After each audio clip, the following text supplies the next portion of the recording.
Next time you're on YouTube, check out our Point of the Spear YouTube channel. We've got bonus video material from the podcast plus tons of military history videos, including full-length documentaries. It's a great way to spend some time, and don't forget to subscribe while you're there. And click the bell icon so you'll be notified of all the great weekly videos we're uploading.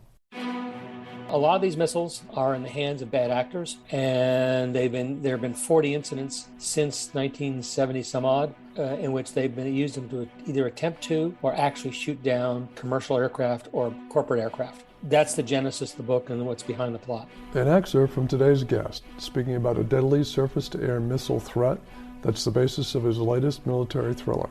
Retired naval aviator and author Marc Liebman is here, and I'll speak with him about failure to fire right after this break. I'm Robert Child, and this is Point of the Spear.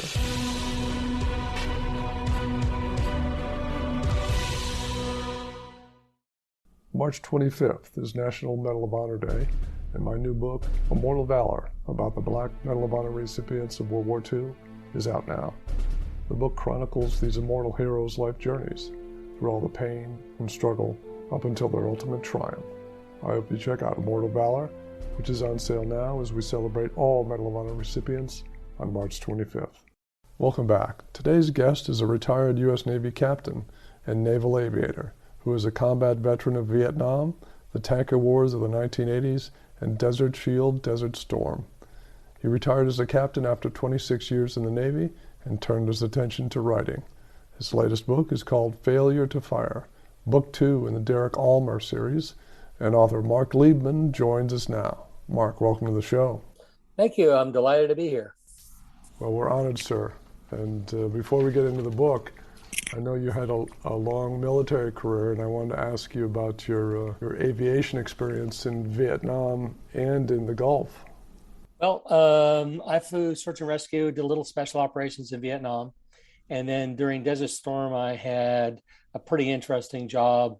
I was the official title was Zulu Lima. I was a helo boss for all the helicopters in the Persian Gulf, which was from 14 different countries and 140 different helicopters.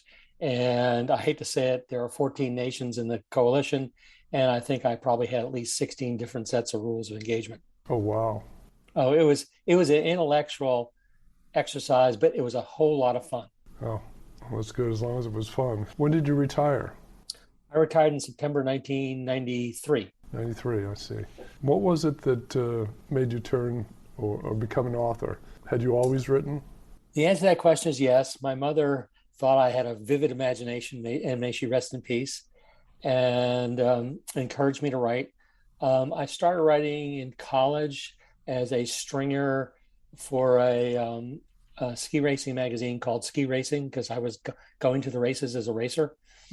And then I did some stringing after I got out of the training command for an auto racing publication. I don't even know if it's still around, called Auto Week. And I've always wanted to write. And in the Navy, I did a lot of pieces for Navy publications because it was easy to get them approved. And then when I retired, I wanted to pursue being an author. And as a consultant, you're always writing white papers and presentations and proposals, blah, blah, blah, blah, blah. So I made my first attempt at writing a novel in 1988. It was a dismal failure. I'll tell you the rest of the story in a second. I made my second attempt in the early 90s, thinking I could be the second coming of John Clancy. It too was a horrible effort. And then I just kind of put it away for a few years. And then in 2008, I started again. And I finished a book that we now know as Big Mother 40. The book actually, when I finally got a publisher to accept it, it was really two books. It turned out to be Cherubs 2 and Big Mother 40 because it was just too long. Mm-hmm. But here's the fun part. So my publisher says to me, he says, Marc, this would make a great beginning of a book of a series on a career of a naval officer. He said, why don't you come up with some other titles and names?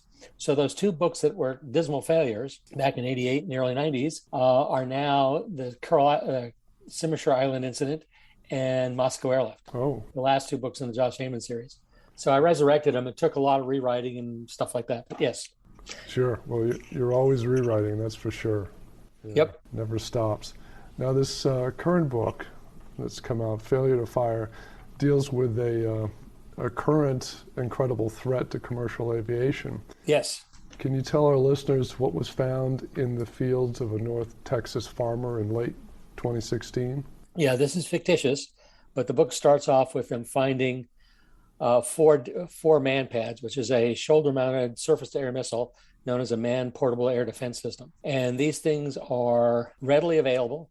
There are hundreds of thousands of them out there. They're made by the Chinese, they're made by the Russians, they're made by the Brits, the French, and the US primarily. The difference between the US, or I'll call the Allied systems, and the others are the fact, performance aside, is that they all have a life limit, so to speak. And the life limit is that at the end of a period of time, the software and the computer in it goes stupid. You can't revise it. The Soviets are not that, and the Chinese are not that circumspect, at least to my knowledge. Now, it doesn't mean that they don't. It just means that they're not circumspect. So anyway, a lot of these missiles are in the hands of bad actors, and there have been 40 incidents since 1970 some odd in which they've been used them to either attempt to or actually shoot down commercial aircraft or corporate aircraft. That's the genesis of the book and what's behind the plot. Now, I mentioned current credible threat. A large shipper just made an announcement with a counter-defense system. Can you talk about that? Sure. So Federal Express just announced that it's applying to the FAA to put what is known as DIRCM, or Direct Infrared Countermeasure Systems, on some of their smaller freighters. And this is an outgrowth of a program that started actually in 2004 when the federal government approached FedEx and DHL, and actually an airline, to put these systems on their aircraft. Now, ultimately, for reasons known only to Broccoli and God, the FAA and the U.S. government did not decide to do it, even though the threat has actually gotten worse since then. But FedEx has a lot of smaller aircraft. I'm saying smaller airliners that they use as freighters that go into some places that are not real nice. And already we've had one DHL and one FedEx aircraft been shot at by manpads. The DHL freighter managed to crash land in Baghdad, and everybody walked away. The airplane was a mess. So they're out there. I think this is what's behind the system. The study, and this is when it was done, showed that the systems weigh less than 500 pounds, which is essentially two passengers and their baggage. They're self-contained. They don't really need a whole lot of maintenance. They're reliable because the U.S. military has them on pretty much everything, and they work. The cost of installing them and maintaining them is about, depending on the size of the airplane, the number of passengers, and how far the airplane flies, is somewhere between 30 and 50 cents per passenger per flight. Now, as I asked, I can't go there because it's a breach of confidentiality. But anyway, sure. The question really is from a risk perspective, does an airline want to take that risk? Because if one gets shot down and they were known to turn down the system, even contemplated it, the financial penalties are going to be enormous, to say nothing of the value of the stock. Absolutely. Repercussions will be tremendous. Yes. For that. Getting back to your book, Failure to Fire, your main character, Derek Ulmer, tell us about him, and did you model him after someone you know? Does he have any character flaws that you bring out? Well, I'll answer the character flaws first. And Derek is, in some ways, like me, somewhat impetuous. You charge off and do things, and you sometimes don't think about the consequences to others around you. Not necessarily bad consequences, but you go off and do things, and other people either get hurt or worried or concerned, but you're doing what you think is right, and generally it is right, and you're more interested in the results. As far as is he modeled after anybody? No, not really. The name is kind of interesting. My mother's maiden name was Almer, so that's how he got his last name. And from a perspective of who he is, he's a Navy helicopter pilot, and he's in the special ops community. I mean, there's nothing really special about his background other than the fact he's a ski racer back in college.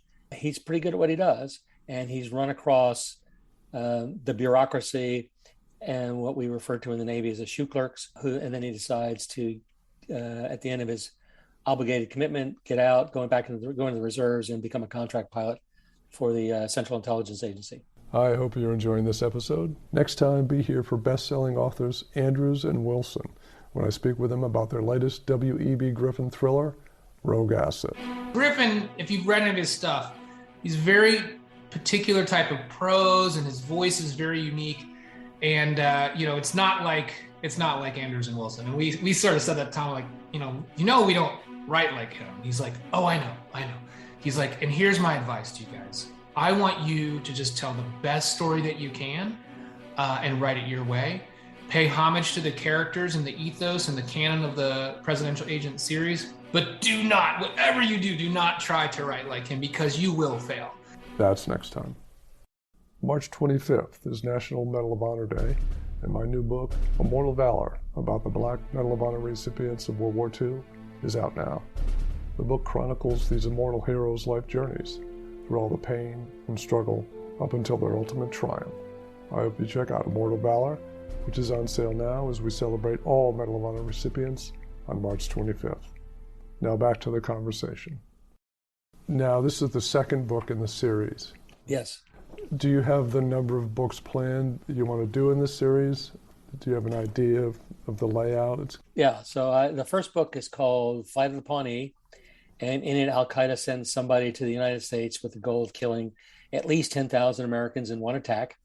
The book takes place primarily in North Texas, although the backstory and the bad guys are obviously not in North Texas in the beginning.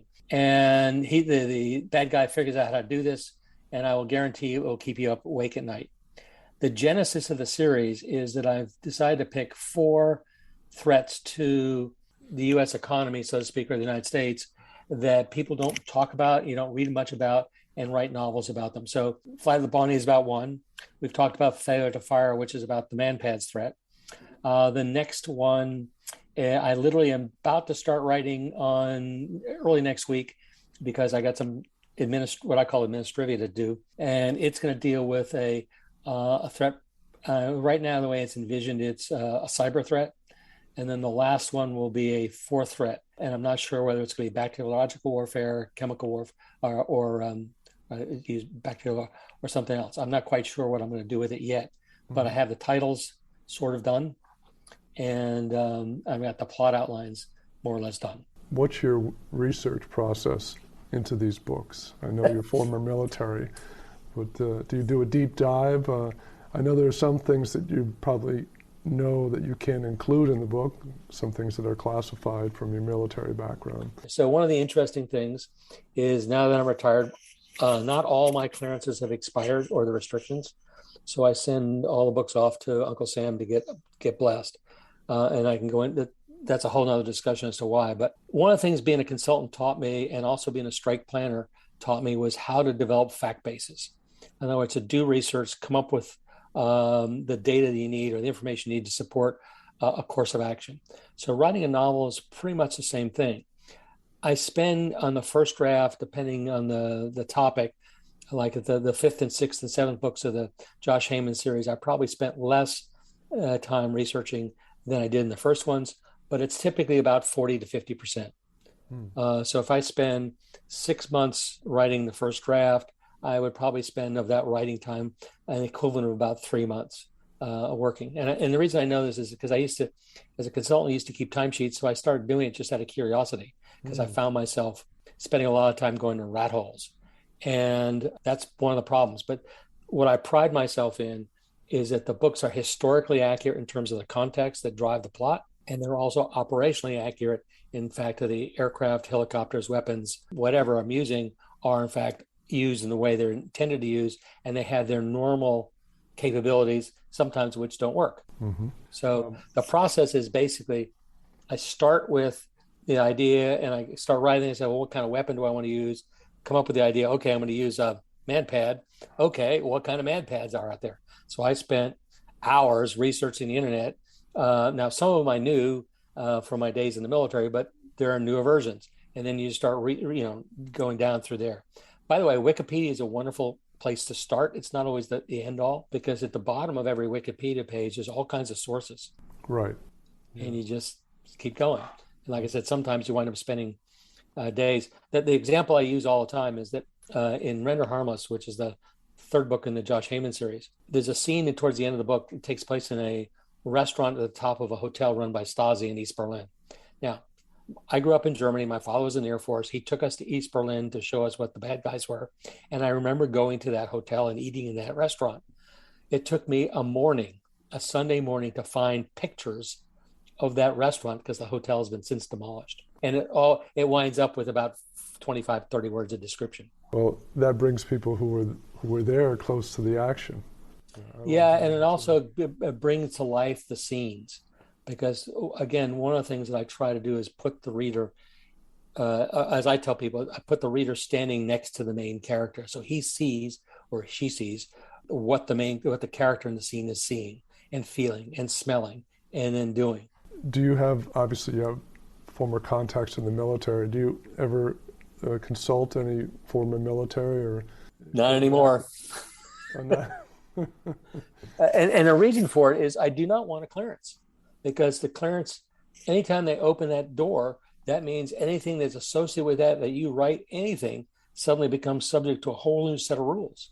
And as I alluded to earlier, is back when I was on active duty, I had a pretty high level clearance, and I signed all these forms, most of whom are classified.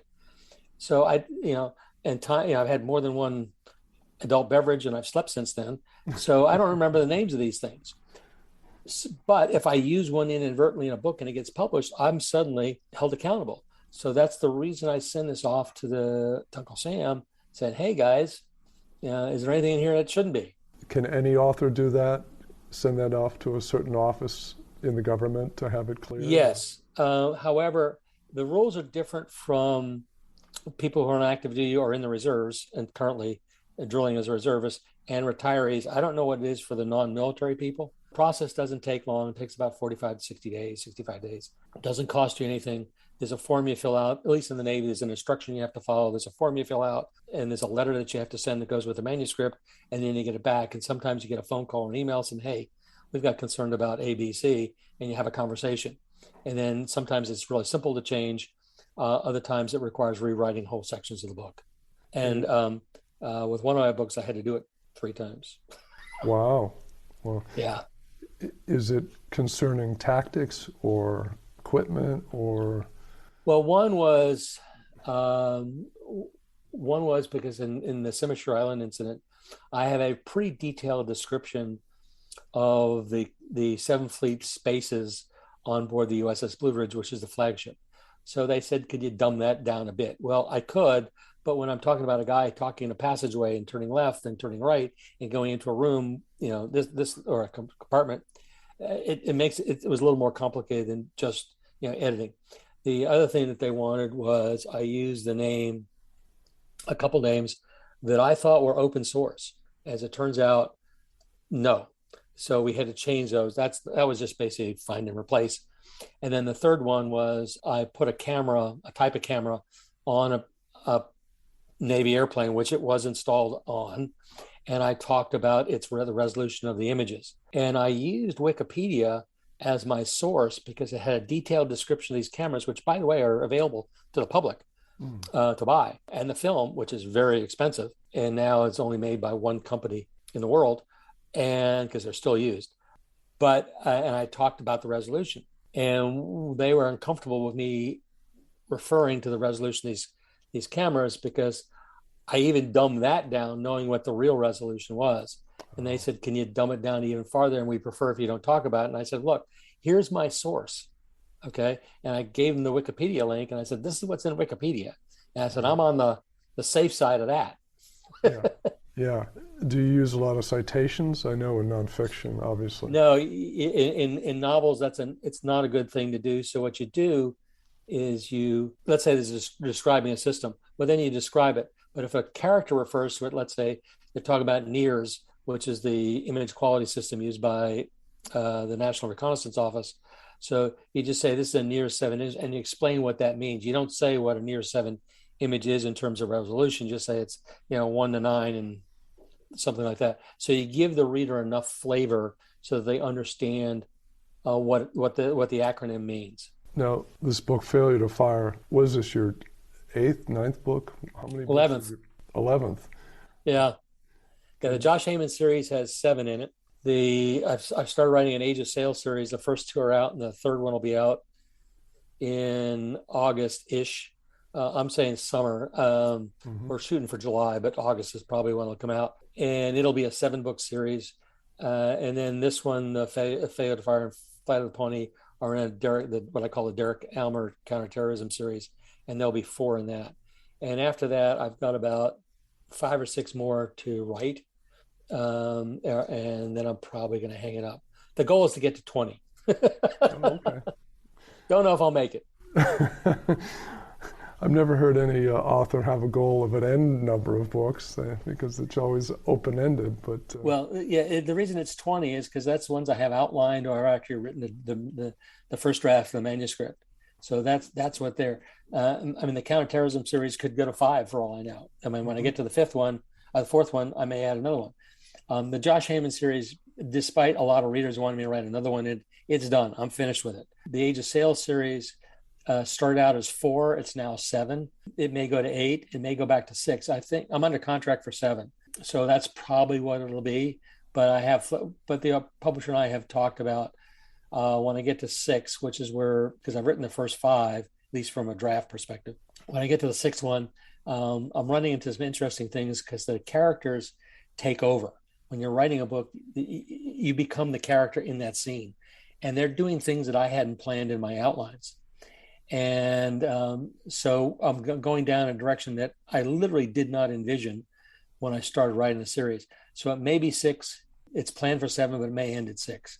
And then I've got a couple other novels that I want to do, and also one nonfiction book. That's great. I love it when a character does something that you don't expect, or even if you're writing it. I didn't know he would do that. Yeah, well, because you're literally the actor, or that man or woman when you're writing, and you go, "Holy feces, Batman!" Yeah. And then you read it, and it's logical when you're writing it, and then when you go back and reread it, and when you're polishing and editing, you go, "Holy crap! Yeah. How'd that happen?" Yeah, exactly. Somebody came in and rewrote this for me. Yep. This current book is called Failure to Fire. It's the 2nd book in the Derek Almer series. Marc, thank you so much for coming on today. It's been my pleasure and my honor, and hopefully we can do it again. Absolutely. That's it for this episode. Thanks again for joining me. Next time, be here for best-selling authors Andrews and Wilson when I speak with them about their latest W.E.B. Griffin thriller, Rogue Asset. Griffin, if you've read any of his stuff, he's very particular type of prose, and his voice is very unique. And it's not like Andrews and Wilson. And we sort of said that to Tom, like, we don't write like him. He's like, oh, I know. He's like, and here's my advice to you guys. I want you to just tell the best story that you can, and write it your way. Pay homage to the characters and the ethos and the canon of the Presidential Agent series, but do not, whatever you do not try to write like him, because you will fail. That's next time. And if you like what you hear, leave a review or a rating, or just click the follow button. And be sure to check out our new Point of the Spear YouTube channel with bonus video material plus full military history documentaries. There's tons to explore, and I hope you check it out. I'm Robert Child, and this is Point of the Spear.